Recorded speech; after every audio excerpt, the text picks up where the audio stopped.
Okay, here is your third example. There's two more after this. Again, I'm so sorry. I don't have a giant whiteboard, and I wanted to make sure you guys were close enough so you could see everything. All right, so we're still going to differentiate with respect to x.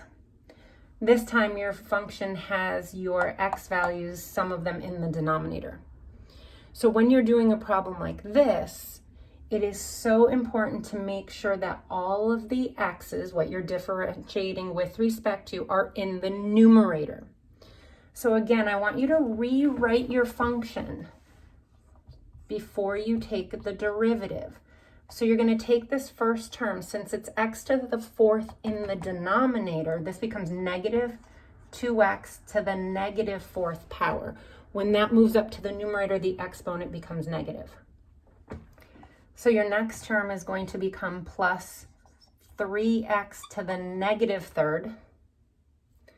The next term is minus 1x to the negative second. And your very last term is 3x, and I'm going to put a 1 on that x so that you can clearly see the exponent's a 1. Now you're going to take your first derivative by following the rules I gave you. Your first derivative, you're going to take your exponent, negative 4, and multiply it by the coefficient, and you get positive 8. And when you decrease that exponent by 1, please be very careful. You're decreasing by 1. I always see somebody put a negative 3 here. This becomes x to the negative fifth power, because negative 4 minus 1 is negative 5. So for the next term, negative 3 times 3 is negative 9. Decrease the exponent by 1, so you get x to the negative fourth power. For the next term, the exponent, negative 2 times the coefficient, negative 1, gives you positive 2. And when you decrease the exponent by 1, you get x to the negative third. And for this last term, your exponent 1 times the coefficient 3 is positive 3.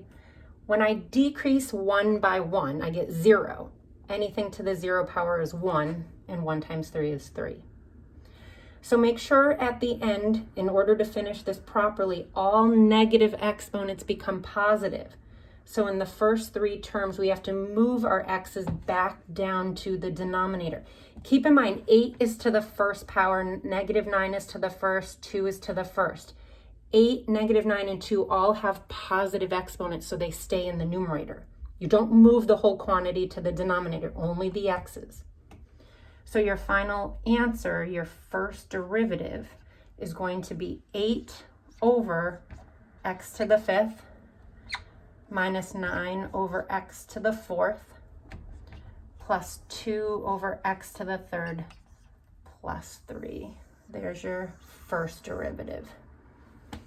Eventually, later this week, you guys will be learning how to then find the equation of a tangent line using this as your slope formula. All right, so I have two more examples coming.